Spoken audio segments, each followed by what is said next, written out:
আমাদের ক্যাম্পাসে যে হত্যাকাণ্ড হচ্ছে তার দাবিতে মূলত কেন আসল অপরাধীদের গ্রেপ্তার করা হচ্ছে না, তারা এখনো কেন বাইরে বাইরে ঘুরছে?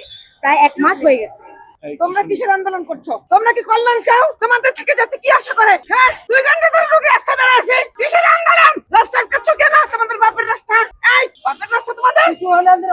কেন রাস্তা আটকাচ্ছ বলো? জবাব চাই বলো। জবাব দাও। আমাদের একটা কি ছিল, তুমি কি কথা বলছো? কি কল্যাণ চাও তোমরা বলো? কেন রাস্তা আটকাচ্ছ? কেন আমাদের কষ্ট দিচ্ছ? রাস্তা ছাড়ো আগে। হ্যাঁ, রোগী আছে, শুধু রোগী না, কত ধরনের মানুষ এখানে আছে, কত ইমার্জেন্সি। তোমরা বসে গেলা মনে মতো বসে নাই তোমরা। রাস্তা ছাড়ো আগে, আগে রাস্তা ছাড়ো।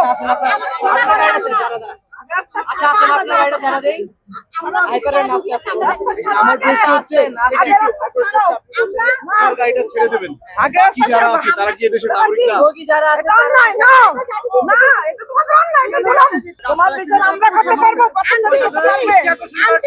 না, এটা তো স্টাফেশন হচ্ছে না, এটা জনগণ ভুগতেছে। তোমরা শোনো, ঠিক আছে শোনো, খারাপ কিছু করে কোনো কল্যাণ আসে না আন্টি। এই না যে আমরা শুধুমাত্র শোনো, শিক্ষার্থীরা ফান্ডেড করব, সারা ঠিক আছে আগে রাস্তা ছাড়ো।